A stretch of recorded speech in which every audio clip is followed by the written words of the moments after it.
রোজা মানেই হরেক রকমের ভাজা পোড়ার আইটেম। হ্যালো ভিউয়ার, সবাই কেমন আছেন? আশা করি সবাই ভালো আছেন। আলহামদুলিল্লাহ, আমিও ভালো আছি।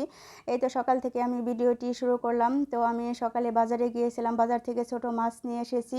এই মাছগুলো খেতে কিন্তু ভীষণ পছন্দ করি, আমার অনেক ভালো লাগে এবং আমার ছেলেও ভীষণ পছন্দ করেন।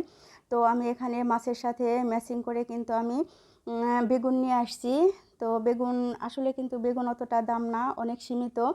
তো আমি 40 টাকা কেজি বেগুন এনেছি।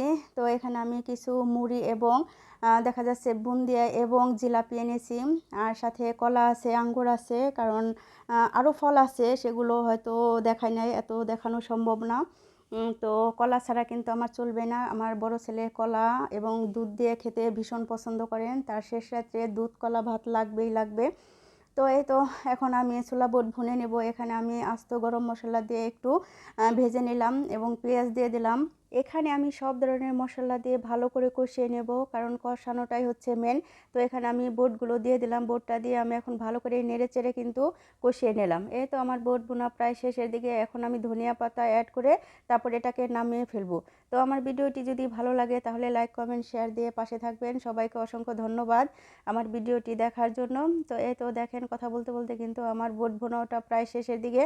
এখন আমি এটা সাইডে রেখে দিয়ে এখন আমি ভাজা পোড়ার জন্য সব কিছু রেডি করে নিচ্ছি। এখানে আমি বেসন অলরেডি গুলিয়ে রেখে দিয়েছি। এখন আমি দেখা যাচ্ছে আলুর চপগুলো এখানে আমি একটা একটা করে সবগুলো রেখে দিচ্ছি। এখানে আমি নতুন একটি চপ অ্যাড করেছি, সেটা হচ্ছে মিষ্টি কুমড়ার চপটা কিন্তু খেতে ভীষণ পছন্দ। সাথে হবে ডিমের চপ, সব মিলে মানে অসাধারণ। সাথে একটু মাংস ভাজা হবে, কারণ আমার ছেলে আগেই বলেছে আম্মি আমাকে একটু মাংস ভেজে দিবা।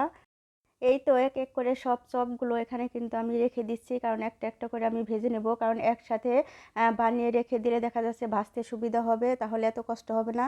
তো এই তো আমার ফাইনালি দেখা যাচ্ছে মিষ্টি কুমড়ার চপ। এই চপটা কিন্তু খেতে ভীষণ পছন্দ, অনেক ভালো লাগে।